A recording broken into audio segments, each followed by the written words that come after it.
हुआ है शहर, ले आए खाद बीज। हाँ भाई, लेके तो आया हूँ। पर क्या कहूँ, महंगाई इतनी हो गई है कि समझ में नहीं आता है कि खेती करे कैसे। फसल भी अच्छी नहीं होती है। ये दवाइयाँ नहीं डालूँ तो कर्जा करके लाओ, कैसे भी लाओ, लाना तो पड़ेगा ही। और ये दवाई की दुकान का कर्जा तो ख़त्म होने का नाम नहीं लेता। लाना तो मुझे भी है, पर सब कुछ इतना महंगा है। कहाँ से लाऊं, किससे खरीदूं, किसके पास सही दामों में मिलेगा और क्वालिटी उत्पाद भी मिलेगा या नहीं। अपनी फसलों की सही दवाओं के लिए दूर दूर तक शहरों में जाना और दवाओं को लाना पड़ता है। फसलों के लिए दवाएं सही है या नहीं, ये जानकारी भी नहीं होती। फसलों की कटाई पर सही दाम मिलेंगे या नहीं, इन तमाम मुश्किलों से दूर होने के लिए आइए खेती बाड़ी केंद्र। खेती बाड़ी केंद्र एक ऑनलाइन सेवा केंद्र है जिससे आप अपने मोबाइल के द्वारा जुड़ सकते हैं, जहां आपको अपनी खेती के लिए सही प्रकार की दवाएं मिलेंगी, वो भी होलसेल मूल्य पर। वो सभी दवाएं सीधा निर्माता से लेकर आप तक पहुंचाते हैं, यानी कि बीच में होने वाले सारे खर्च की बचत आपकी जेब में। साथ ही साथ दवाओं को लाने और ले जाने की झंझट से भी छुटकारा। अपनी मुश्किलों को दूर करने के लिए आप खेती बाड़ी केंद्र पर एक मिस कॉल करें। खेती बाड़ी केंद्र का किसान मित्र आपसे तुरंत संपर्क करेगा और आपको सभी जरूरी जानकारी देगा। खेती बाड़ी केंद्र की फ्रेंचाइजी लेकर खेती बाड़ी मित्र बनिए और किसानों की सेवा कर देश की तरक्की में भागीदार बने। आज ही संपर्क करें नीचे दिए गए नंबर पर और खेती बाड़ी केंद्र से जुड़े। ये है खेती बाड़ी केंद्र ऐप। अच्छा, किसानों की सरदारी, उन्नत खेती बाड़ी। खेती बाड़ी केंद्र, देश के अन्नदाता की दुकान।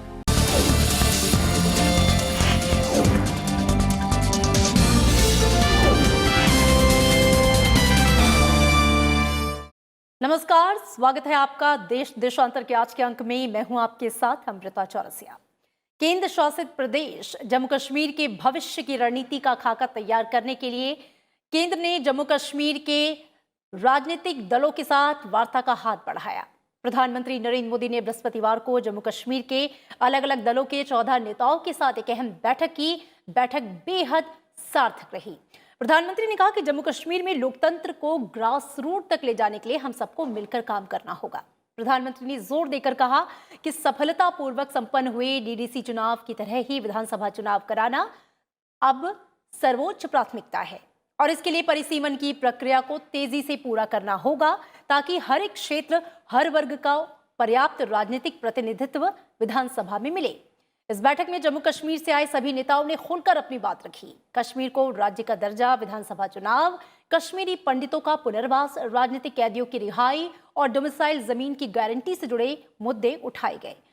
जम्मू कश्मीर के 4 पूर्व मुख्यमंत्री डॉक्टर फारूक अब्दुल्ला, उमर अब्दुल्ला, महबूबा मुफ्ती और गुलाम नबी आजाद भी इस बैठक में शामिल हुए थे।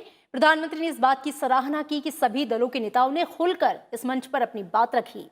प्रधानमंत्री ने जम्मू कश्मीर के नेताओं से कहा कि वो दिल्ली की दूरी और दिल की दूरी को दूर करना चाहते हैं। साथ ही गृह मंत्री अमित शाह ने राज्य की बदलती सूरत और विकास कार्यों का ब्यौरा इस बैठक में रखा। प्रधानमंत्री ने जम्मू और कश्मीर के नेताओं के साथ मुलाकात को विकसित और प्रगतिशील जम्मू कश्मीर की दिशा में चल रहे प्रयासों की दिशा में एक महत्वपूर्ण कदम बताया। अपने खास मेहमानों से हम इस लोकतांत्रिक बैठक से निकले संदेश, राज्य में विधानसभा चुनाव को लेकर बढ़ते कदम, राज्य में लोकतंत्र और विकास के रोड मैप और सबको साथ लेकर चलने की राह को लेकर चर्चा करेंगे। 2 बेहद खास मेहमान मेरे साथ जुड़ गए हैं। प्रफुल्ल केतकर हैं, आप एडिटर हैं ऑर्गेनाइजर के। स्वागत है सर आपका। एसपी वैद्य हैं, आप farmer director general of police Jammu Kashmir. चर्चा की शुरुआत सबसे पहले प्रफुल्ल जी मैं आपसे करना चाहूंगी। जम्मू कश्मीर में 5 अगस्त 2019 को 370 हटाए जाने के बाद केंद्र सरकार और घाटी के राजनीतिक दलों के साथ ये पहला संवाद था। जिस सकारात्मक माहौल में ये चर्चा हुई है, बैठक से निकले संदेश क्या कहते हैं? देखिए, ये एक मैं इसको जम्मू कश्मीर के संबंध में एक लॉजिकल स्टेप मानता हूँ, क्योंकि 370 और 35A को हटाने के बाद इस तरह से एक विकेंद्रित लोकतंत्र की प्रक्रिया वहां पे शुरू हुई, विकास की प्रक्रिया को गति मिली, सरपंच जो है 4000 से ज्यादा चुने गए। बहुत ऐसे स्थान हैं जहाँ पे महिलाओं को या बकरवाल समुदाय के व्यक्तियों को पहली बार राजनीतिक एक तरीके से प्रतिनिधित्व करने का मौका मिला। एक जिसको हम कह सकते हैं कि भारत का संविधान सही मायने में पूरी तरह से जम्मू कश्मीर में लागू हुआ। जी। अब उसके बाद वहां पे परिसीमन की प्रक्रिया चल रही है। परिसीमन होगा, उसके बाद चुनाव होंगे। साथ ही सरकार ने वहां की पहले ही स्टेट बोर्ड की एक कमिटमेंट दी है कि जैसे ही स्थिति सामान्य होती है वहां पे पूर्ण राज्य का दर्जा भी जम्मू कश्मीर को दिया जाएगा। जी। अब इसमें एक पोजीशनिंग इन सारे खास करके कश्मीर केंद्रित श्रीनगर वैली से जुड़े हुए जो सारे नेता है उन्होंने की थी। 370 रिस्टोर किए बिना कुछ नहीं होगा, वहां पे झंडा उठाने वाला कोई नहीं रहेगा, खून की नदियां बहेंगी, ये तो सब कुछ नहीं हुआ। जी। उनको एक सच्चाई पता चली कि जम्मू कश्मीर के लोगों ने ये 370 के बाद की स्थिति को स्वीकार कर लिया है और विकास की प्रक्रिया में जिस तरह से उनको अभी सहभागिता मिल रही है, उसके बाद उन पर भी एक प्रेशर बना है। और इस कारण से कुछ पोस्टरिंग जरूर हुआ महबूबा मुफ्ती की तरफ से कि पाकिस्तान को, लेकिन आपने जैसे देखा होगा कि फारूक अब्दुल्ला साहब ने जिस तरह से उससे अपने आप को बचा लिया, तुरंत उन्होंने ये कहा कि उनकी व्यक्तिगत ये हो सकती है, मैं तो भारत के प्रधानमंत्री से बात करने आया हूँ और वो हमारे प्रधानमंत्री है। तो ये क्लियरली दिखाता है कि पोजीशन बहुत चेंज हुआ है। पहले जो ब्लैकमेलिंग की राजनीति चलती थी, दिल्ली में आकर एक कहना, श्रीनगर में जाकर दूसरा कहना, अंतर्राष्ट्रीय मंचों पर और कुछ कहना, वो अभी नहीं चलेगी। ये भी शायद वहां पे पता चल गया है। मैं मानता हूं कि ये एंगेजमेंट की प्रोसेस शुरू हुई है और ये एंगेजमेंट की प्रोसेस और डीपन होती जाएगी जब और भी सिविल सोसाइटी ग्रुप और बाकी राजनीतिक दलों के लोग भी इसमें जुड़ते जाएंगे। जम्मू कश्मीर में पूर्णतः संविधान लागू होता है तो उसमें लोकतंत्र के सारे ही स्ट्रक्चर को एक तरीके से पुनर्भाषित करने का एक प्रयास अभी केंद्र सरकार से शुरू हुआ है। उसमें एक अहम कदम मैं मानता हूँ। बिल्कुल, एक महत्वपूर्ण बैठक, सफल और सार्थक चर्चा। एसपी वैद्य सर, आपसे मेरा प्रश्न ये है कि इस बैठक के लिए कोई एजेंडा नहीं तय किया गया था, बल्कि सभी दलों को यह अवसर दिया गया कि वो खुलकर अपनी बात रखें और इसका असर भी दिखा। इस बैठक को लेकर, राज्य की भविष्य के रोड मैप को लेकर जो चर्चा हुई, जो आउटकम निकला, उसे आप कैसे देखते हैं? मैं समझता हूं प्रधानमंत्री जी का ये बहुत महत्वपूर्ण कदम था। जो 5 अगस्त 2019 के बाद काफी जो गैप, दूरी आ गई थी दिल्ली और कश्मीर के लोगों के बीच, वहाँ की पॉलिटिकल लीडरशिप के बीच, उनमें से काफी लोग जेल में भी रहे। तो इस दूरी को मिटाने के लिए प्रधानमंत्री जी ने बहुत अच्छा एक इनिशिएटिव, एक नया कदम लिया और ये मैं समझता हूँ जम्मू कश्मीर के लिए बहुत ही महत्वपूर्ण है। और ये जो शुरू में रिएक्शन हुआ जब 5 अगस्त 2019 में जब ये 370 और 35A को हटाया, तो कुछ लोग कह रहे थे कि भारत का झंडा उठाने वाला कोई नहीं होगा, यहाँ हिंदुस्तान की बात करने वाला कोई नहीं होगा। ऐसा कुछ नहीं हुआ और इसका भी एक मैसेज पॉलिटिकल लीडरशिप जो कश्मीर की है उनको गया कि लोगों ने इसको एक्सेप्ट किया है। लोगों ने, वो लोग कश्मीर के, जो जम्मू कश्मीर हमारे रियासत है, वो जो हमारे प्रधानमंत्री जी का स्लोगन है, जो उनका सबका विकास सबका विश्वास, तो वो उसको वो देखते हैं कि जम्मू कश्मीर में पिछले 70 सालों में डेवलपमेंट नहीं हुई, तो वो प्रधानमंत्री की तरफ देख रहे हैं कि यहाँ जल्दी से जल्दी प्रोग्रेस, प्रगति की तरफ जो डेवलपमेंट है वो हो जी। और लोगों ने इसका बाय एंड लार्ज वेलकम किया है। और आप देखेंगे कि पिछले 2 सालों में काफी स्थिति में भी सुधार आया है। हालांकि पाकिस्तान अपनी हरकतों से बाज नहीं आता है टेररिज्म फैलाने के लिए, लेकिन इस दौरान अच्छी तरह से हमारी फोर्सेस ने जवाब भी दिया और हालात में काफी बेहतरी देखने को भी आई है। तो मैं समझता हूँ ये बहुत ही महत्वपूर्ण कदम है। और देखिए, हमारा देश एक दुनिया की सबसे बड़ी डेमोक्रेटिक कंट्री है, तो आप लोगों को उनके डेमोक्रेटिक राइट से वंचित नहीं कर सकते हैं। तो ये जो ब्यूरोक्रेसी है वो रिप्लेस नहीं कर सकती है पॉलिटिकल गवर्नमेंट को। लोगों के रिप्रेजेंटेटिव आने चाहिए, उनके चुने हुए नुमाइंदे आने चाहिए, ताकि वो लोगों की जो उनकी प्रायोरिटीज है उसके हिसाब से डेवलपमेंट हो। तो सब खुलकर जो मौका दिया गया, मैं समझता हूँ बहुत प्रधानमंत्री जी और यूनियन होम मिनिस्टर, उनकी विराट दिली है, बड़ा बड़ा बड़पन है। उन्होंने सबकी बात बहुत ध्यान से सुनी। जो मीटिंग 1.5 घंटा चलनी थी वो 3 घंटे चली, और उनके सारे जो मुद्दे थे उनको सुना। और अब डिलिमिटेशन को जल्दी से जल्दी कंप्लीट करने के बाद जो प्रक्रिया शुरू करने की उन्होंने आह्वान किया है, ताकि यहाँ जल्दी से जल्दी इलेक्शंस करवाई जाए और लोग अपने नुमाइंदे चुने, ताकि वो अपनी चुनी हुई सरकार के साथ आगे बढ़े। बिल्कुल बिल्कुल। प्रफुल्ल केतकर जी, इस बैठक में जो केंद्र रहा ये तय हुआ और इस बात के लिए प्रतिबद्धता भी जताई केंद्र सरकार ने। प्रधानमंत्री ने कहा कि राज्य में विधानसभा चुनाव होंगे और उसके पहले परिसीमन होगा और उस परिसीमन में हर वर्ग हर एक क्षेत्र का ख्याल रखा जाएगा। रिटायर्ड जस्टिस रंजना देसाई के नेतृत्व में परिसीमन आयोग का गठन किया गया है। हम जानते हैं जम्मू कश्मीर के लिए इस परिसीमन के क्या मायने हैं, कितना महत्वपूर्ण है ये परिसीमन? देखिए, हमें पहले ये समझना होगा कि जम्मू कश्मीर में 1950 के दशक से लेकर लगभग 1953 के बाद एक तरीके से जो भी चुनाव की प्रक्रिया हुई और उसमें अलग अलग तरह के आरोप लगते रहे, उससे भी बड़ा जो धोखा हुआ 35A के कारण हुआ, क्योंकि वहां की विधानसभा या भारत की संसद में आए बिना ही बहुत सारे कानून पारित हुए। उसके साथ साथ एक बहुत बड़ा इंस्टीट्यूशनलाइज्ड डिस्क्रिमिनेशन रीजन वाइज हुआ।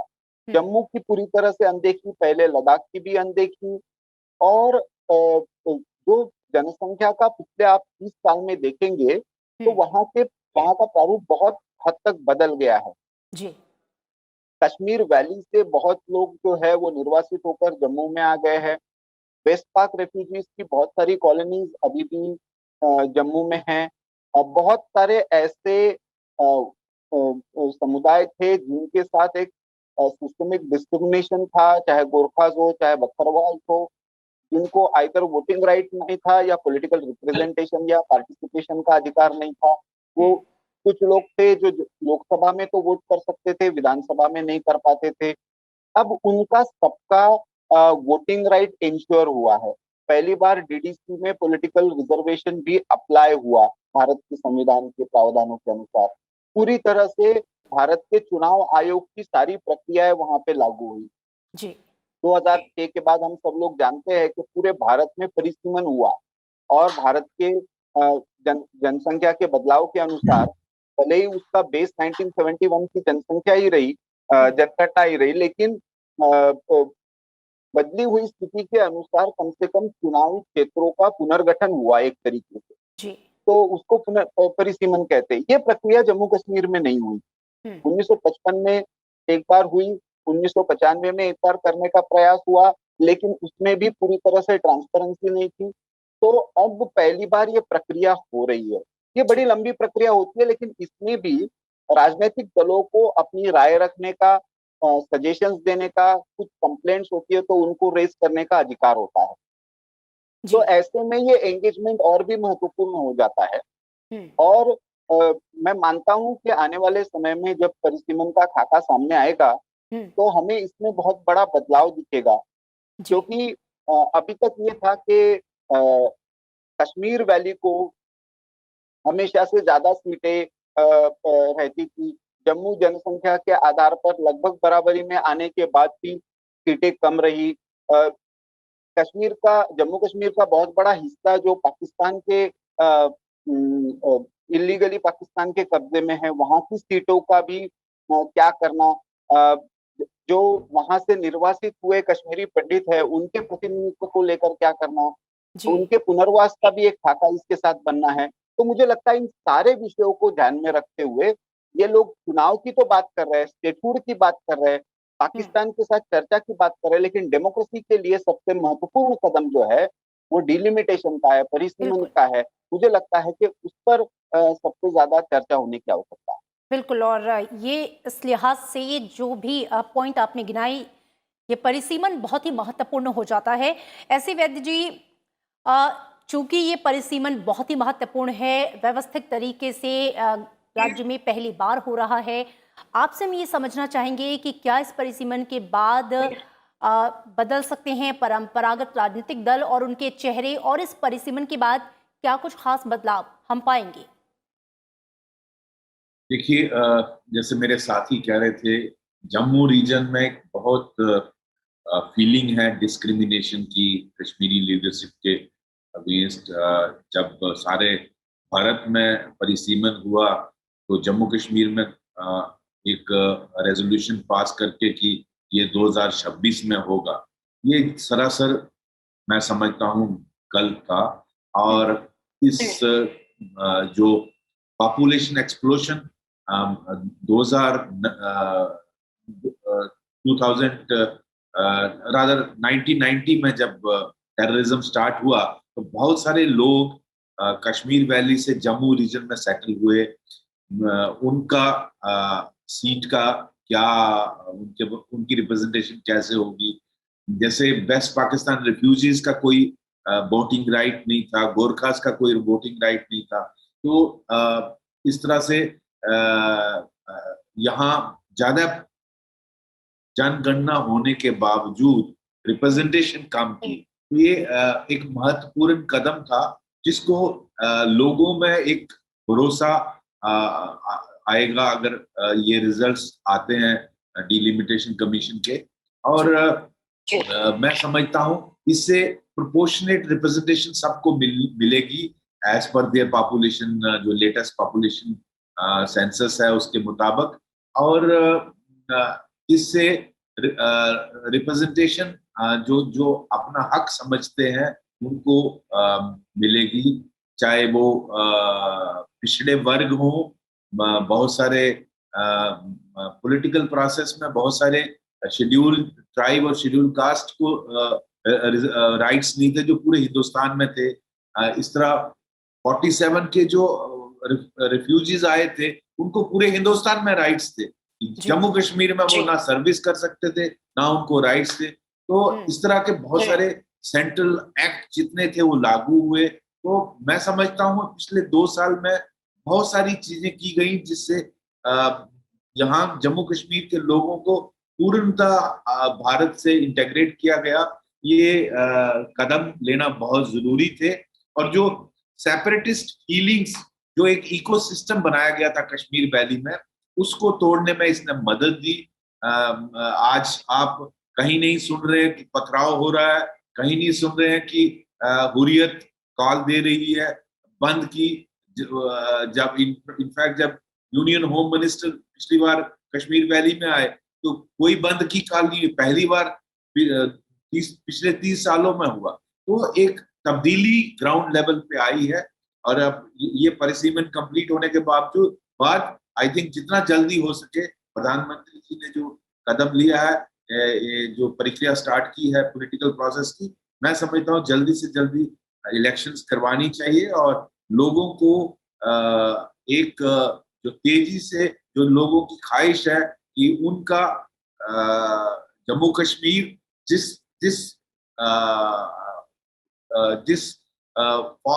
जैसे हमारे बेंगलोर सिटी है, जैसे हमारा हैदराबाद सिटी है, जिस तरह की डेवलपमेंट वहां देखने को आती है वो हमारी रियासत में नहीं दिखती है। तो लोगों की ख्वाहिश है कि हम क्यों ना बेंगलोर और हैदराबाद जम्मू कश्मीर में क्रिएट करें। तो जो यहाँ का यूथ है वो इसकी उम्मीद में प्रधानमंत्री जी की टीम से, उनके नेतृत्व में भारत सरकार से वो चाहते हैं कि इसका नक्शा बदला जाए, क्योंकि इसी चीज को पाकिस्तान एक्सप्लॉइट करता है।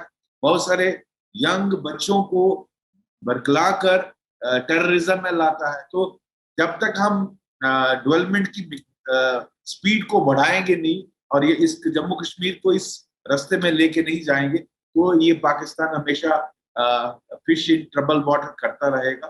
तो हमें ये, मैं समझता हूँ, बहुत बहुत ही महत्वपूर्ण कदम लिया गया है और ये जितना जल्दी हो इसको करना चाहिए।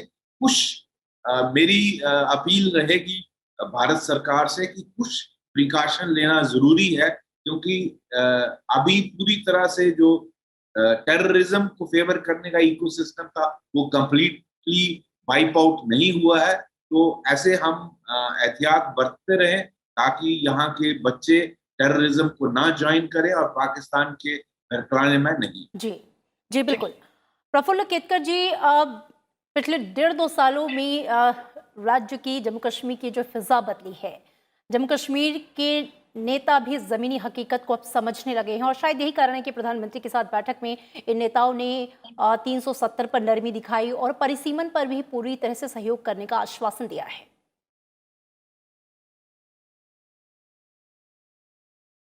जी, हमका हम देखेंगे कि पिछले 1.5-2 साल में क्या क्या हुआ, तो एक बड़ा परिवर्तन हमें दिखता है। जी। बहुत सारे, अभी वैद साहब ने तो वहां पे बहुत सालों तक सर्व किया है, वहां की पुलिस को लीड किया है। उस जम्मू कश्मीर पुलिस में भी सीआईडी वेरिफिकेशन की ठीक से प्रोसेस नहीं थी। वहां पे भर्ती होते हुए भी किसकी होनी है उसके फेवर्स होते थे। ये जो डायनेस्टिक कंट्रोल था कुछ परिवारों का पूरी जम्मू कश्मीर की राजनीति पर, उसके कारण भारत सरकार से जाने वाले पैसे के बारे में कोई अकाउंटेबिलिटी नहीं थी, कोई ऑडिट नहीं होता था। कितने बार तो डल लेक साफ करने के लिए पैसा गया, वो गया कहाँ, कहीं डल लेक में ही डूब गया, किसी को पता ही नहीं। तो ये जो स्थिति थी, वहां पे करप्ट सिस्टम जो क्रिएट किया गया था उसको वाइप आउट किया गया। बहुत बड़ा जो बदलाव आया, आप यदि 2020-21 का और बाद में अभी 21-22 का बजटरी प्रोविजंस देखेंगे तो डेवलपमेंट एक्टिविटीज और वो सीधे लोकल सेल्फ गवर्नमेंट के लिए, पंचायत और जिला पंचायतों के लिए ये सीधा आवंटन होना शुरू हुआ। वो अपना प्लानिंग अपनी आवश्यकता के अनुसार करने लगे। वहां पे रिप्रेजेंटेशन का स्वरूप बदला, नए तरह की लीडरशिप इमर्ज होने लगी, नई डोमिसाइल पॉलिसी आई। इसके कारण अभी तक जो बहुत सारे ऐसे समुदाय थे जिनको कोई वहां पे जमीन लेने का, घर बनाने का अधिकार नहीं था, पीढ़ियों से वहां पे रह रहे या मूलतः वहीं के है लेकिन फिर भी वो अधिकार नहीं थे, तो वो भी स्थापित किए गए। महिलाओं के साथ कितने सारे डिस्क्रिमिनेटरी प्रोविजंस थे। तो कुल मिलाकर भारत का संविधान जो जो मूलभूत अधिकार हमें देता है और जिन जिन संस्थाओं का एक तरीके से उन अधिकारों को सुनिश्चित करने के लिए एक भूमिका होती है, उन सबको जम्मू कश्मीर में भी लाने का, स्पेशल स्टेटस के नाम पर वहां के राजनीतिक दलों ने और कुछ परिवारों ने अपने हितों के लिए जिस तरीके से एक झूठा सपना आजादी का वहां की जनता को, खास करके श्रीनगर वैली की जनता को बेचा था, वो पूरी तरह से कैसे विफल था इसका एहसास अब वहां के सामान्य जनों को भी होने लगा है। जम्मू की तो अपनी समस्याएं थी ही, लेकिन ये श्रीनगर वैली की समस्या 2-3 जिलों की समस्या थी, लेकिन उनको भी ये रियलाइज हुआ कि पाकिस्तान की बात करके और हिंसा के रास्ते पर हमारा कोई भला नहीं हो सकता। ज्यादातर कश्मीरी युवा जो है वो बाहर पढ़ने के लिए जाते हैं, बाहर जॉब की अपॉर्चुनिटीज उनको ढूंढनी पड़ती है, कोई एंटरटेनमेंट का साधन नहीं है। पहले साल में कितने बार बंद का कॉल होता था, पत्थरबाजी होती रहती थी, स्कूल ठीक से चलते नहीं थे। एक ही पैरामीटर मैं बताऊंगा, उससे समझ में आ जाएगा कि ये जो सारा कोविड का क्राइसिस हुआ, आज ऐसी स्थिति है कि जम्मू कश्मीर में 20 में से 4 जिले जो है वो 100% जो एलिजिबल पॉपुलेशन है वो वैक्सीनेटेड है। ओवरऑल जम्मू कश्मीर में 76% वैक्सीनेशन कंप्लीट हुआ है। जी पुरानी स्थिति में ये कभी भी संभव नहीं था। ये एक ही पैरामीटर ये दिखाता है कि कितना बड़ा बदलाव जम्मू कश्मीर के बिल्कुल संदर्भ में बिल्कुल आया है। उस बदलाव को आगे ले जाने के लिए मुझे लगता है कि ये एंगेजमेंट की प्रोसेस शुरू हुई है, लेकिन मेरा भी ये मानना है कि पहले के अनुभवों को देखते हुए एक तो पाकिस्तान का इंटरफियरेंस, जी दूसरा जो सेपरेटिस्ट और सॉफ्ट सेपरेटिस्ट एलिमेंट्स और उनके वेस्टेड इंटरेस्ट अभी भी वहां पे बने हुए हैं वो, और तीसरा इन सारे संस्थागत जो सुधार हो रहे हैं ब्यूरोक्रेसी से लेकर बाकी सारे विषयों पर, उनको पूरी तरह से इंस्टीट्यूशनलाइज करना और पैरेलली डिलिमिटेशन की प्रोसेस करना, ये सब नहीं होता तब तक शायद सरकार भी स्टेटहुड के तरफ नहीं जाएगी। केंद्र का नियंत्रण जो है वो जम्मू कश्मीर पर बिल्कुल बना रहेगा बिल्कुल और वो बना रहना चाहिए, ऐसा मैं मानता हूँ। बिल्कुल बिल्कुल।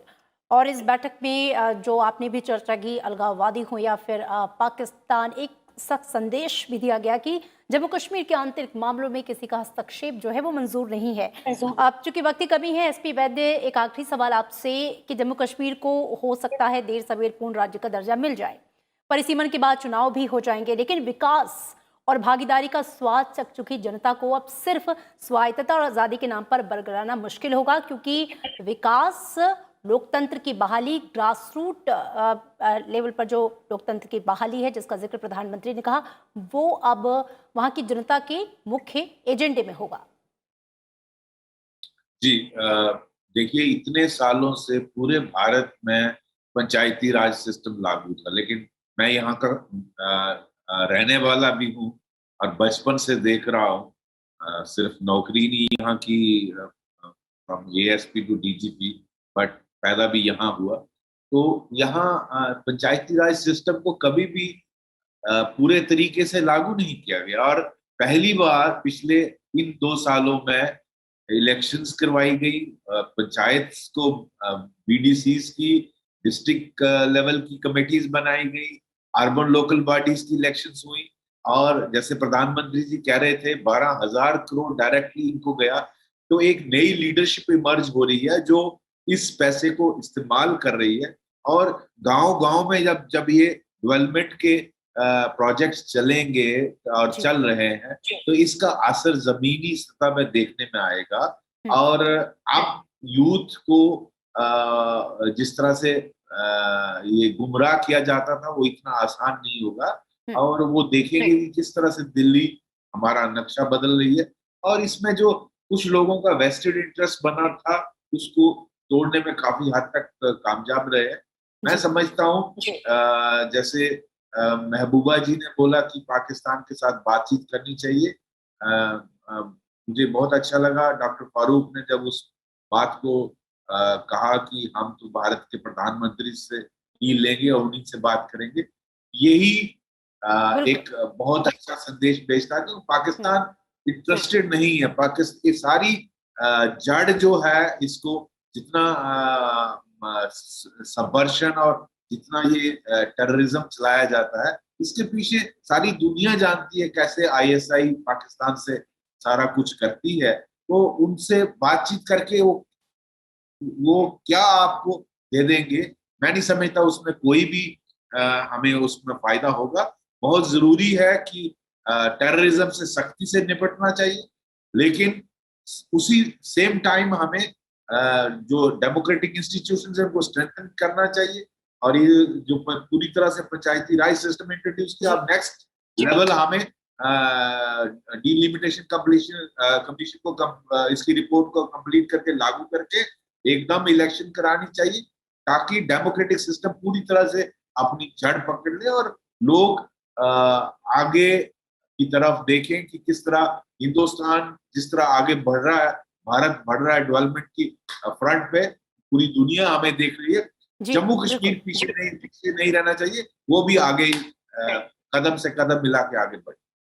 बिल्कुल। और जैसा कि प्रधानमंत्री ने भी कहा कि मतभेद हो सकते हैं, लेकिन जम्मू कश्मीर के विकास के लिए ऑल राउंड इसका जो है विकास हो, हर इलाके हर समुदाय तक विकास पहुंचे, इसके लिए साझेदारी और जन भागीदारी का एक माहौल बनाया जाए। ये ज़रूरी है, एक मेज पर सब आएं, और जिस तरीके से सभी दलों ने खुलकर अपनी बात रखी है, एक सकारात्मक माहौल में चर्चा हुई, ये लोकतंत्र की जड़ों को और मजबूत करने की दिशा में बहुत ही महत्वपूर्ण कदम रहा। आप दोनों खास मेहमानों का बहुत शुक्रिया चर्चा में शामिल होने के लिए। आज के अंक में बस इतना ही। नमस्कार।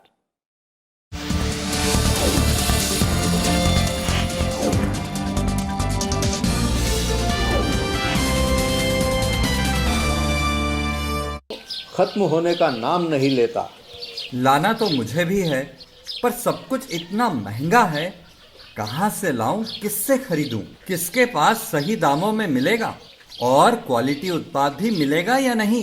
अपनी फसलों की सही दवाओं के लिए दूर दूर तक शहरों में जाना और दवाओं को लाना पड़ता है। फसलों के लिए दवाएं सही है या नहीं, ये जानकारी भी नहीं होती। फसलों की कटाई पर सही दाम मिलेंगे या नहीं, इन तमाम मुश्किलों से दूर होने के लिए आइए खेती बाड़ी केंद्र। खेती बाड़ी केंद्र एक ऑनलाइन सेवा केंद्र है जिससे आप अपने मोबाइल के द्वारा जुड़ सकते हैं, जहां आपको अपनी खेती के लिए सही प्रकार की दवाएं मिलेंगी, वो भी होलसेल मूल्य पर।